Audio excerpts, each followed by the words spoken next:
안녕하세요 여러분. 오늘은 마스카라를 어떻게 바르면 잘 바를 수 있는가를 한번 보여드리겠습니다. 그 전에 항상 마스카라를 바르기 전에 하셔야 될 것은 컬러, 한국말로는 뷰러라고 합니까? 뭐라고 부르는지 모르겠는데 저 다른 메이크업 아티스트도 이렇게 하는 분들을 본 적이 있는데요. 라이터 있으시죠? 라이터를 가지고 약간 여기를 따뜻하게, 이거 바로 하시면 어떻게 되겠습니까? 화상을 입을 수 있으니 약간 온도를 테스트 하신 다음에, 예전에 어머니들 고데기 생각나시나요? 고데기의 논리와 같은 거죠. 이렇게 하나 둘 셋 넷 다. 또 조금 이렇게 하는 이유는 잘 올라가고 또 오래 이 컬이 유지될 수 있게 해서 눈을 약간 올려주면서 이렇게 찍어서 하나 둘 셋 넷 다. 이렇게 하면 좋은 점은요, 저 같은 경우는 안구 건조증이 있는데, 안구 건조증은 눈을 조금 따뜻하게, 너무 뜨겁게는 아닌데요, 이렇게 하면 훨씬 더 수분도 좋아진다고 하네요. 수분의 보습 효과도 있다고 하는데 항상 눈을 따뜻하게 하는 거 잊지 마시고. 자, 이렇게 했습니다. 그 다음에요, 마스카라는 매번 말씀드리지만 특히나 저같이 이렇게 눈꺼풀이 약간 이렇게 우리 요즘 나오는 스타트업에 나오는 남수혁 그 배우처럼 눈꺼풀이 이렇게 되어 있는 사람들은요, 굉장히 그 팬더 아이라고도 부릅니까? 잘 되기 쉬우니까요. 항상 워터프루프는 약간 좀 끈적거림이 있으면서 화학 물질 때문에, 그러니까 방수 처리를 한 거죠. 그래서 잘 오래는 가지만은 눈에 조금 자극이 될 수가 있다라는 점 하고요. 또 지워 주실 때는 꼭 그 메이크업 전용의 아이 메이크업 리무버를 꼭 사용해 주셔야 된다는 거 잊지 마시고요. 자, 브러쉬에서는요, 이렇게 동글동글한 것이, 이렇게 하면 더 잘 보인다고 하는데, 이렇게 해볼까요? 동글동글하게 되어 있는 브러쉬가 있느냐 하면 이렇게, 예전에 그 눈썹 올려주는 것처럼 이런, 그리고 내지는 머리를 빗는 빗처럼 되어 있는 것이, 요것이 조금 더 깨끗하게 된다고 말씀드릴 수 있고, 하나 더 말씀드린다면요, 마음에 드는 브러쉬가 있는데 제품은 이게 더 마음에 든다 이러실 땐 저는 어떻게 하느냐를 보여드릴게요. 항상 여기 마스카라는 3개월 4개월 이상 쓰시면 안 됩니다. 보이진 않지만 박테리아가 있을 수도 있고 건조되었을 수도 있으니까요. 이렇게 올리지 말라, 뭐 여러 가지 소리 있습니다만, 마스카라는 무조건 골고루 여러 번 발라주시는 것이 가장 효과적이라고 말씀드리겠습니다.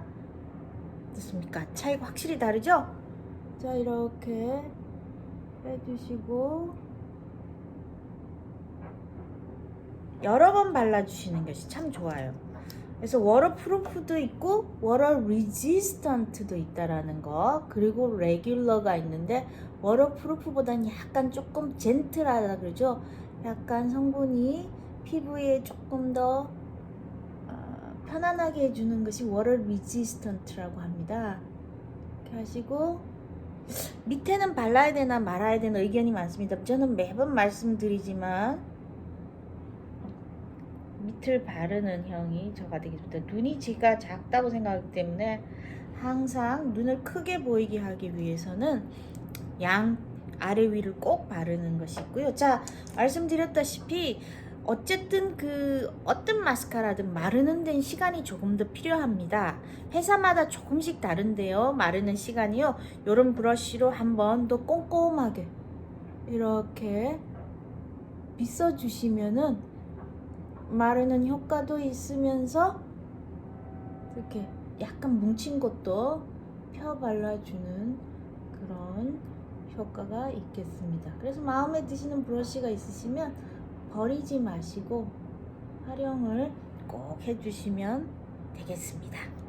자, 오늘은 두 가지 말씀드렸습니다. 하나는 뷰러를 사용하실 때 약간 데워주시면 고대의 효과가 있다라는 점, 그 다음에 브러쉬가 마음에 드는 것이 있다면은 다른 브러쉬와 같이 이중으로 2번 사용해 주셔도 괜찮겠습니다. 아, 나는 랭크도 필요하고 볼륨도 필요하다, 컬도 필요하다, 그러면 마음에 드시는 마스카라를 2종류를 다 사셔서 한 번 바르고 덧바르시고 조금 마르는 것을 빨리 하기 위해서 다른 브러쉬를 한 번 더 빗어 주시는 것도 하나의 방법이 되겠습니다. 자, 오늘 여러분 많은 정보 얻으셨나요? 좋은 하루 보내시고요. 바이바이.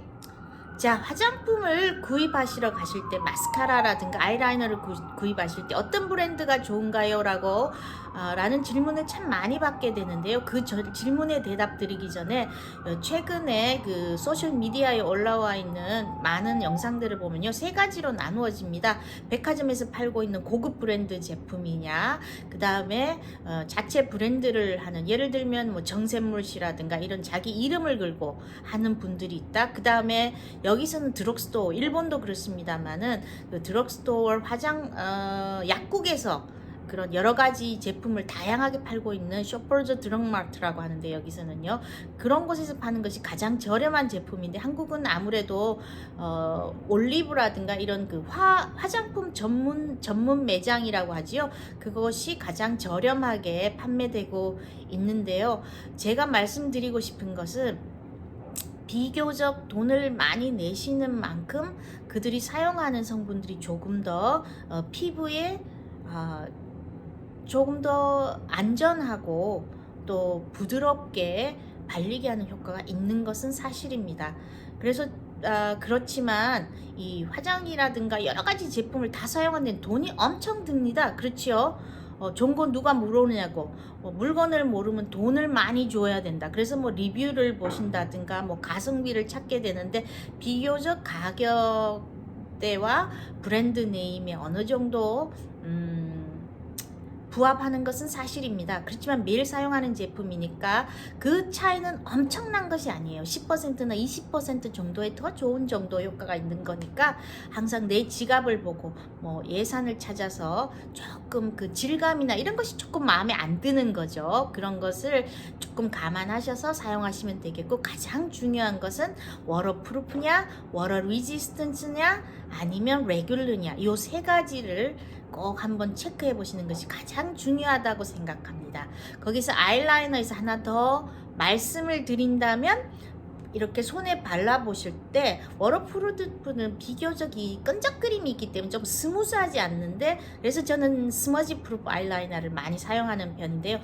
아주 미끄럽게 깨끗하게 잘 미끄러지는 아이라이너를 고르시는 것이 제일 중요합니다. 워터프루프 같은 경우는 끈적거림이 있기 때문에 잘 펴 바르지지가 않죠. 그래서 어떻게 됩니까? 얼룩이 지는 겁니다. 화장의 가장 중요한 부분은 가장 깨끗하게 발라주는 것이 가장 중요하다고 말씀을 드리겠습니다. 여기까지 오늘 성분에 관한 설명을 드려봤고요. 제가 많이 쓰는 제품이라면 이 시슬리의 이 제품은, 왜냐하면요, 눈썹을 조금 더 길이를 길게 해주면서, 그와 함께 보이시나요?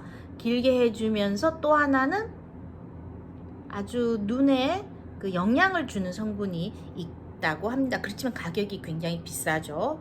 그리고 무난하게 쓰는 것이 제가 영국 샬롯 틸버리 제품에서 제가 메이크업 아티스트 일을 하고 있기 때문에 참 많이 했는데, 비교적 가격에 비해서는 만족스러운 제품이라고 말씀을 드리겠고요. 많은 분들이 크리스찬 디올의 백스테이지 를 많이 사용하는데요. 크리스찬 디올도 무난합니다만 눈썹을 조금 딱딱하게 한다는 것이 조금 아쉽고요. 로레알의 그 마스카라 대부분이 좋은 호평을 받고 있습니다. 그렇지만 역시 로레알도 눈을 이렇게 뭉치게 하는, 그래서 조금 눈을 피곤하게 하는 단점이 있죠. 그래서 저는 안구 건조증, 매번 말씀드리겠지만 안구 건조증이 있다는 걸 알게 돼서부터 그래서 뭔가 조금 눈이 참 예민하는구나라는 것을 발견하게 되어서요. 항상 그런 것에 저는 좀 주안점을 두고 있습니다. 아이섀도우 같은 경우에도 이런 가루 성분이지만 박테리아가 생길 수 있습니다. 그것이 염증을 일으킬 수 있기 때문에 이게 대부분 1년 뭐 지나면 버려라 하지만 파우더 같은 5년 정도 그 이상은, 그리고 제가 뭐 10년 된 립스틱에 대해서 질문을 받아본 것이 있는데요. 그게 입으로 들어가다니까 눈으로 들어가는, 특히나 이런 제품들은 절대 립스틱 같은 경우는 1, 2년 정도, 아이섀도우는 5년 이상 절대 사용하지 않기를. 마스카라는 꼭 6개월 이내에 그냥 버리시는 것을, 눈에 많이 접촉되는 것을 꼭 권해드리고 싶습니다. 이것이 좋은 정보가 되었는지 모르겠습니다. 이미 알고 계신 분들도 계실 텐데, 오늘은 어제가 여기에 Remembrance 현충일에 맞춰서 퍼피, 우리나라는 양귀비꽃이라고 하죠. 양귀비꽃이 아주 슬픕니다. 1차 세계대전 후에 그 죽은 군인들의 그 피가 마치 양귀비꽃 같이 피어 있다라는 아주 슬픈 시에서 나온 것 때문에 이 퍼피 양귀비꽃이 여기에서는 현충일에 가장 대표되는 꽃이 되겠는데요. 그래서 그와 함께 맞춰서 제가 오늘은 빨간 립스틱을 한번 발라보았습니다. 여러분 좋은 하루 되세요. 오늘은 11월 11일 Remembrance Day, 한국의 현충일이어서 이렇게